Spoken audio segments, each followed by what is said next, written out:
అగ్రిగోల్డ్ లో డిపాజిట్ చేసిన డబ్బుల్ని వెంటనే తిరిగి ఇప్పించాలంటూ బాధితులు గుంటూరు జిల్లా నాగార్జున యూనివర్సిటీ ముందు ఆందోళనకు దిగారు. మరింత సమాచారం కరెస్పాండెంట్ హరీష్ అందిస్తారు.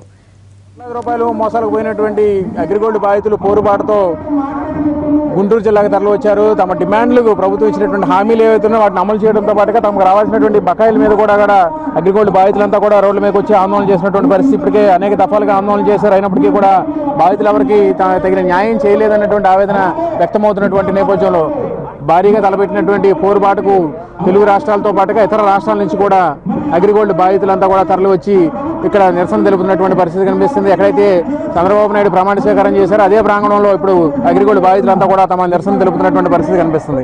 రాష్ట్రంలోని వివిధ ప్రాంతాలతో పాటుగా ఇతర రాష్ట్రాలు తమిళనాడు అదేవిధంగా ఒరిస్సా ప్రాంతాల నుంచి కూడా పెద్ద సంఖ్యలో బాధితులంతా కూడా తరలివచ్చారు.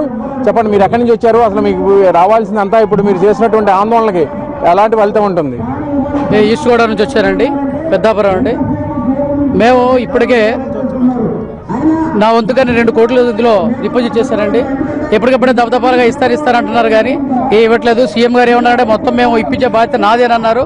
ఈరోజు కూడా మరి సిఐడి దగ్గర వచ్చి వెబ్సైట్లో మొత్తం అందరి పేర్లు ఉంటుండగా కూడా అది మోసపూరితంగా ఏంటంటే మీరే అప్లోడ్ చేయండి, మా దగ్గర ఎటువంటి లేదు ఇన్ఫర్మేషన్ అని చెప్తున్నారు. మరి ఈ విధంగా మోసం చేస్తున్నారు కనుక మేమేం అడుగుతున్నామంటే ఈవేళ ప్రభుత్వ పరంగా మీడియా ద్వారా అడిగేది ఏంటంటే మాకు బాండ్ల ద్వారా ఎప్పుడు ఇస్తారు ఏంటి, మాకు అటువంటి షూరిటీ కావాలని అడుగుతున్నామండి.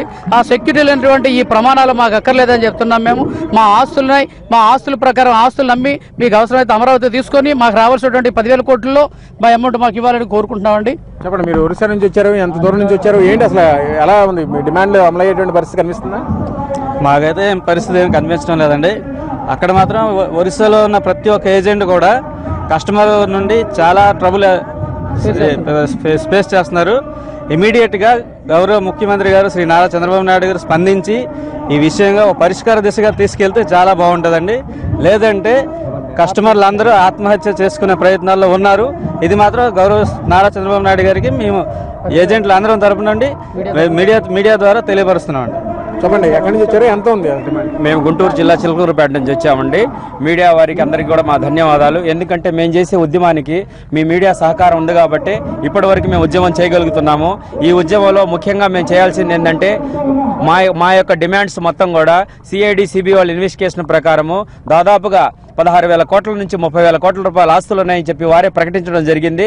కానీ వాళ్ళు తీరా చూస్తే సిఐడి వాళ్ళు కానివ్వండి, మరి ప్రభుత్వం కానివ్వండి, ఎంపీలు కానివ్వండి, ఎమ్మెల్యేలు కానీ మంత్రులు కానివ్వండి, మొత్తం కూడా ఆస్తులు కాజేసి ఆ కంపెనీ కుంభక్కయ్యి, ఈ కంపెనీ వాళ్ళు కానివ్వండి, ప్రభుత్వం కానీ మొత్తం కుంభక్కయ్యి ఆస్తులు మొత్తం దోచుకొని వాళ్ళు ఎవరికి వాళ్ళు కూడా సర్దు మునిగేటట్టుగా చేసి అవసరం అనుకుంటే ప్రభుత్వం తారుమారే పరిస్థితి కూడా ఏర్పడుతుంది. ఈ ప్రభుత్వం తారుమారు కావాలన్నా కూడా ఏది చేయాలన్నా కూడా 1% వాళ్ళు వచ్చారు. కాబట్టి ఇవాళ అగ్రిగోల్డ్ బాధితులు దాదాపుగా 42 లక్షల మంది కస్టమర్లు రోడ్డును బాధపడి ఉన్నారు.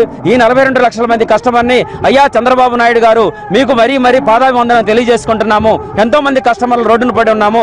ఎంతో మంది పెళ్లిళ్ళు ఆగిపోయి ఉన్నాయి. ఎంతో మందికి నిరుద్యోగులు ఉన్నారు.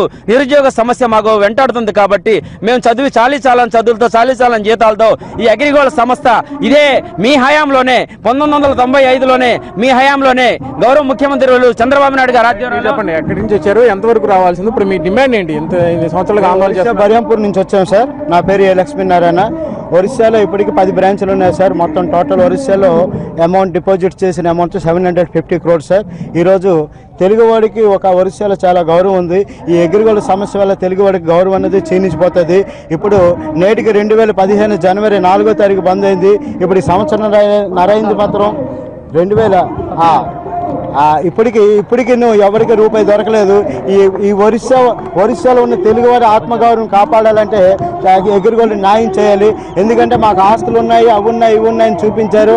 చాలామంది చూపించి అందరం చూపించి మా తెలుగు వాళ్ళందరికీ, తెలుగు వాళ్ళతో పాటు ఒరియా బ్రదర్స్ మా సోదరుమణులు కూడా మా దగ్గర బిజినెస్ చేశారు. ఈ బిజినెస్ మాత్రం మాకు న్యాయం జరగకపోతే మాత్రం ఒరిస్సాలో తెలుగు వాళ్ళకి స్థానం అనేది లేదు.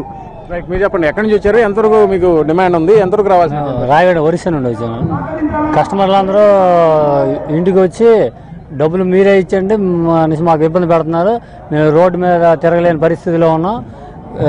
అర్జెంటుగా ఏదో ఒక సమస్యను క్లియర్ చేసి మాకు డబ్బులు ఇప్పించవలసిందిగా కోరుతాను. ఇది ఉన్నటువంటి పరిస్థితి తెలుగు రాష్ట్రాలతో పాటు ఇతర రాష్ట్రాల నుంచి కూడా పెద్ద సంఖ్యలో బాధితులంతా కూడా పోరుబాటుతో గుంటూరు జిల్లాకు చేరుకున్నటువంటి పరిస్థితి కనిపిస్తుంది. మరోవైపు ఉద్యమం కూడా తీవ్రం చేస్తుంది. ఇప్పటికైనా సరే రాష్ట్ర ముఖ్యమంత్రి చంద్రబాబు నాయుడు జోక్యం చేసుకుని ఆస్తులు ఉన్నాయంటున్నారు కాబట్టి ఆస్తులను అమ్మైనా సరే తమకు న్యాయం చేయాలని చెప్పి అగ్రిగోల్డ్ బాధిత సంఘాలన్నీ కూడా డిమాండ్ చేస్తుంది. కెమెరా పర్సన్ రాంబాబుతో హరీష్ ఎన్టీవీ విజయవాడ.